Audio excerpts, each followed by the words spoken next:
আসসালামু আলাইকুম। সকলকে প্রীতি এবং শুভেচ্ছা। 2024 সালে 5 আগস্টের পর থেকে আজ অবধি পর্যন্ত আমরা কি চিত্র দেখছি? মুক্তিযোদ্ধাকে অপমান অপদস্থ করা, মুক্তিযোদ্ধার গলায় জুতার মালা পরিয়ে দেওয়া, শিক্ষকদেরকে লাঞ্ছিত করা এবং আওয়ামী লীগের দোসর হিসাবে চিহ্নিত করে স্বৈরাচার আখ্যায়িত করে মারপিট করে পুলিশে সোপর্দ করা, এই যে কর্মকাণ্ড, এটিকে বলা হয় মব ভায়োলেন্স। সেই মব কারা করছে, কারা সৃষ্টি করছে, কারা তাদেরকে আশ্রয় প্রশ্রয় দিচ্ছে, আর কারাই বা উস্কানি দিচ্ছে? উস্কানিদাতাদের নাম বলতে গেলে বলতে হয় 7 সাগর 13 নদীর ওপার থেকে উস্কানি দেওয়া হয়ে থাকে মব সৃষ্টি করার জন্য। আর তাদেরকে আশ্রয় প্রশ্রয় কারা দেয়? তাদেরকে আশ্রয় প্রশ্রয় দিচ্ছে এই অন্তর্বর্তী সরকারের প্রধান উপদেষ্টা তথা এই অন্তর্বর্তী সরকার। এই কর্মকাণ্ডের জন্য আশ্রয় প্রশ্রয়দাতা হিসেবে চিহ্নিত করা হচ্ছে আমাদের বাংলাদেশের অন্তর্বর্তী সরকারের প্রধান উপদেষ্টা ডক্টর মোহাম্মদ ইউনূস এবং স্বরাষ্ট্র উপদেষ্টাকে। এই জন্য অন্তর্বর্তী সরকারের প্রধান উপদেষ্টা এবং বর্তমান স্বরাষ্ট্র উপদেষ্টা জাহাঙ্গীর সাহেবকে অবশ্যই কাঠগড়ায় দাঁড়াতে হবে, তাদেরকে অবশ্যই জবাব দিতে হবে, তাদেরকে ক্ষমা প্রার্থনা করতে হবে এবং দোষ স্বীকার করে নিতে হবে। আমাদের বাংলাদেশের বিগত 15 বছর শাসনকে স্বৈর শাসন বলা হয়ে থাকে, আওয়ামী লীগকে ফ্যাসিস্ট বলা হয়ে থাকে, শেখ হাসিনাকে ফ্যাসিস্ট বলা হয়ে থাকে। শেখ হাসিনার আমলে মানবাধিকার লঙ্ঘন করা হতো, শেখ হাসিনার আমলে মানুষের উপরে যাচ্ছে তা ব্যবহার করা হতো, মতের বিরুদ্ধে গেলে বা আওয়ামী লীগের বিরুদ্ধে জ্ঞাপন করলেই তার উপরে অত্যাচার নিপীড়ন নেমে আসতো। এমন নানান অভিযোগে আওয়ামী লীগ অভিযুক্ত। একই কাজ তো বর্তমানে এই অন্তর্বর্তী সরকারের আমলে হচ্ছে। যেহেতু শেখ হাসিনার বিরুদ্ধে আওয়ামী লীগের বিরুদ্ধে আইনানুগ ব্যবস্থা গ্রহণ করা হচ্ছে, একইভাবে ডক্টর মোহাম্মদ ইউনূসকে আইনের কাঠগড়ায় দাঁড়াতে হবে, এমনই একটি বিস্ফোরক মন্তব্য করেছেন এবং অন্তর্বর্তী সরকারের প্রতি ইঙ্গিত করে কথাগুলো বলেছেন বিএনপির একজন অন্যতম নেতা। তিনি বলছেন,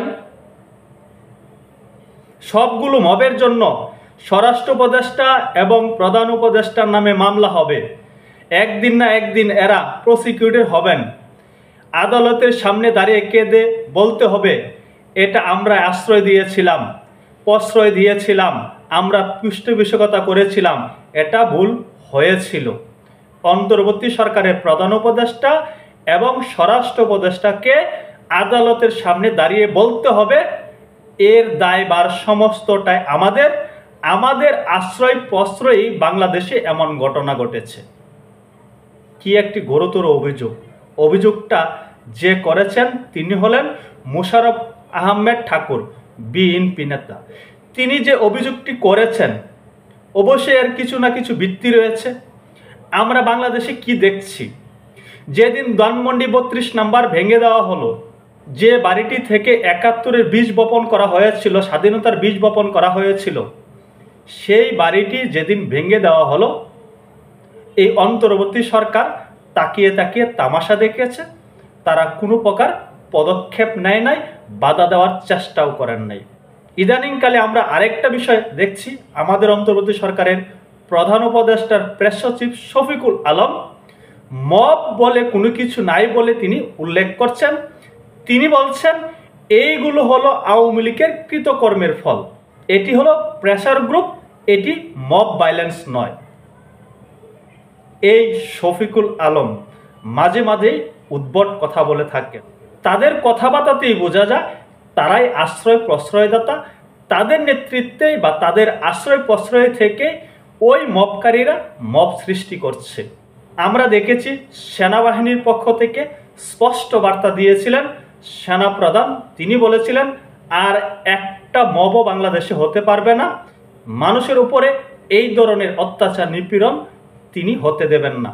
কিন্তু আদতে আমরা দেখছি সেনাপ্রধানের সেই আহ্বান হুঙ্কারকে বৃদ্ধাঙ্গুলি দেখিয়ে যারা মব করছেন তারা এখনো করে যাচ্ছেন, বাংলাদেশটাকে এই মুহূর্তে মগের মুল্লুক বানিয়ে ফেলছেন। এই যে যারা বাংলাদেশকে এই মুহূর্তে মগের মুল্লুক ভাবছেন, তাদের অদূর ভবিষ্যৎ কি?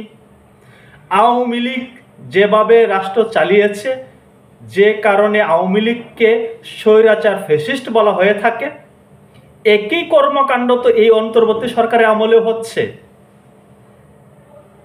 যদি কোনো ব্যক্তি অপরাধ করে থাকে, আদালত তাকে শাস্তি দেবে, আইন তাকে শাস্তি দেবে।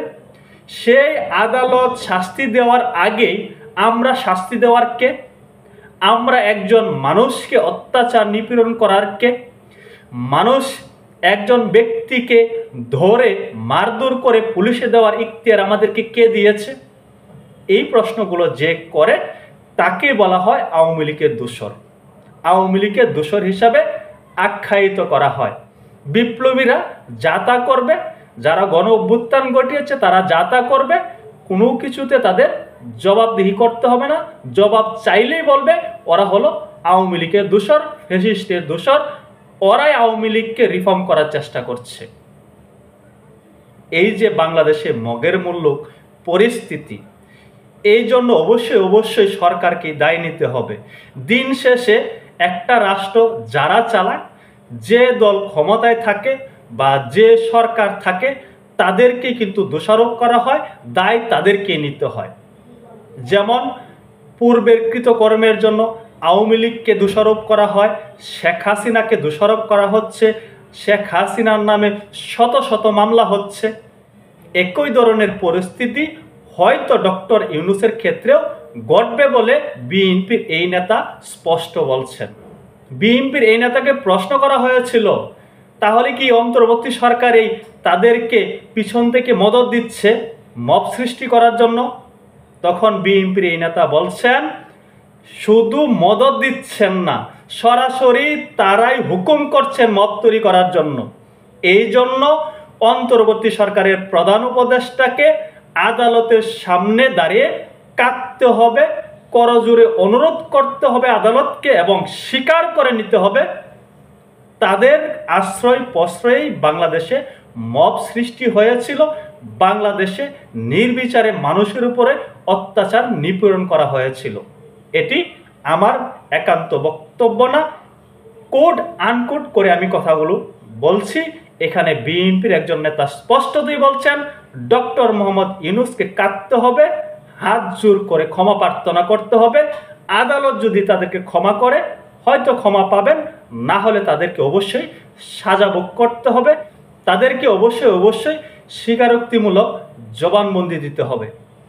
দেখা যাক অন্তর্বর্তী সরকারের প্রধান উপদেষ্টার কি হাল হয়, নাকি তিনি আগে দেশ ত্যাগ করবেন, বা এই অন্তর্বর্তী সরকারে যারা আছেন তারা সেফ এক্সিট নেবেন। সেফ এক্সিট নিয়ে কিন্তু অনেক আলাপ আলোচনা কিন্তু আমরা ইতিমধ্যে শুনতে পাচ্ছি, পূর্বেও শুনেছি, এখনো শোনা যাচ্ছে যে অন্তর্বর্তী সরকারে যারা আছেন তারা নাকি সেফ এক্সিট চাচ্ছেন। বিশেষ করে বিএনপির কাছে তারা সেফ এক্সিট চাচ্ছেন। দেখা যাক ভবিষ্যতে কি হয়। সকলে ভালো থাকবেন। আল্লাহ হাফেজ।